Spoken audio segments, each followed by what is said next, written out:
my favorite president is the greatest New York Republican of them all, which is Teddy Roosevelt.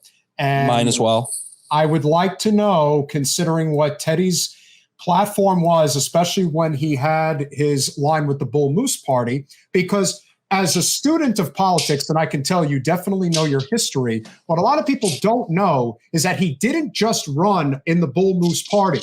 He ran in the GOP primary in 2012. He got more votes and delegates than Taft, and they still gave it to Taft anyway. And he said, oh, yeah, take this. And he did exactly what you should do. Now, granted, Wilson became president, and I do think Woodrow Wilson is one of the worst presidents in our nation's history. With that being said, Teddy, to me, exemplified what it meant to conserve. There was nobody better when it came to making the right decision. Compare what Biden did with Norfolk Southern and East Palestine to what Teddy did in 1901, right when he first got in there. He got into a very unique situation with the railroad strike, and he sided on the side of the railroad workers. So he's always been a champion of the working person. And I'm thinking to myself, where is that Republican Party? The Republican Party of today is very much still a party that is not only knee-deep in corporate special interests, but also a party that is very much in bed with the evangelical right. I'd like to hear your thoughts on where you stand regarding the principles that Teddy had espoused when he was president, as well as with the Bull Moose Party, and how you hope that that will translate going forward within the GOP. Well, I'll say a bunch of things here. One, I agree with you. Teddy Roosevelt is also my favorite president. And it's funny you bring up the Taft fight. Our club was founded in 1911. It was actually founded, ironically enough, by Taft supporters. And the original speaker at our first gala was Taft. But now we've obviously begun to embrace the Teddy wing of the party, and his son was a member of the club. So there's some history there.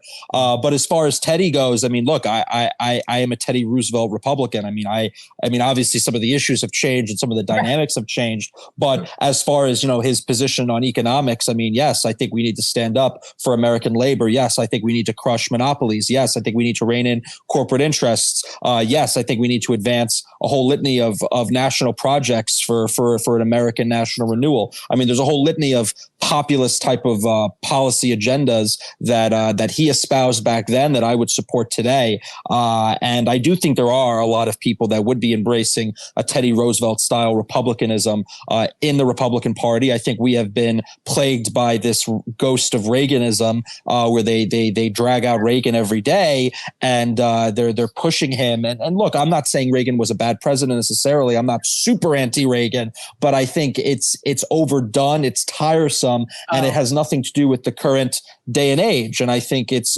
just a trite talking point. I think a lot of the issues we're facing, particularly economic, would be better addressed by re-embracing a sort of Teddy Roosevelt style populism in the Republican Party. And I think that brand of politics, if we were to fully embrace it as a party, would lead us to massive electoral victories. I think there is a massive, subset of, and I think I think it was 8 million Bernie Trump voters. You look at all the independents, you look at the votes in the Midwest. If you look at it from an electoral strategy perspective, there is a huge percentage of people that do not fall clearly within the two-party dynamic. I think there's a quadrant, and they show where the cluster of voters are. And there's the one quadrant is for Democrat, one quadrant for Republicans, and it's like on a social and economic axis. And the biggest plots were in this economic quadrant that no one really appeals to. It's this sort of economic populism and social moderate, social conservative, social moderate. You brought up the evangelicals. I mean, I don't think they play too much into this economic discussion. I mean, there's a social aspect there and a cultural aspect. But I do think there's a lot of people that would like to see us move more in a more pragmatic direction economically. I don't think there's an appetite for corporate tax cuts. I don't think there's an appetite for embracing big tech, big finance, big media. That's all in the Democrats. Democrats are embracing all of that. The Republicans. Both. Yeah. I think the grassroots. Yeah. I have a question for you. So what is your thought on let's say the Mike Pence Republican Party? What about those people? I don't think they have a future. I think he's dull. I think he's boring. He doesn't inspire anyone in this day and age. I think that's the evangelical. That's the evangelical wing of your party. Yeah. I get it. I think the evangelicals are part of a coalition. I don't think they're necessarily I think they're a component. And yes, they definitely would love someone like Mike Pence for sure. But they don't have would you say that they have too loud of a voice in the party, much like the Democratic especially Party, nationally? Much like the Democratic Party's voice is way too loud with Wall Street and Silicon Valley? I'm less concerned about the evangelical portion of the party. I'm more concerned about an even smaller portion of the party that has more influence, particularly on donors and particularly on the levers of power, the remnants of the neoconservatives, the more established, the war hawks, the more establishmentarian people. Those people are a far bigger threat, not only to the party, but I think the country as a whole and what they're getting us into and how they're pushing us towards the abyss of a world war. The evangelicals, I think on economic issues, I don't think they're really set in stone on a lot of economic issues. So they have their social agenda, they have their cultural agenda, and that's stuff that can be discussed. But I don't think they're necessarily a roadblock on advancing a populist, pro-American labor, say type of movement, anti-corporate movement. I don't think that's really the hill they're dying on. I do think there is an establishmentarian, neoliberal, neoconservative faction that, while they are so small, they're not a big portion of the party. I think they have a lot of influence that goes well beyond their size. And I think they're the most dangerous faction because, one, I think to the things we were talking about earlier, I think they're extremely pro-corporate. I think they're extremely in bed with sort of these globalist neoliberal interests. And then at the same time, I also think they're advancing some of the worst parts of the Republican Party, which is the foreign interventionism, the pushing us to get into more wars. These are the same people that still think the Iraq War was a good thing. I mean, they've never learned. I think those guys are far, far worse, and they actually, ironically, make up probably the smallest sliver of the pie.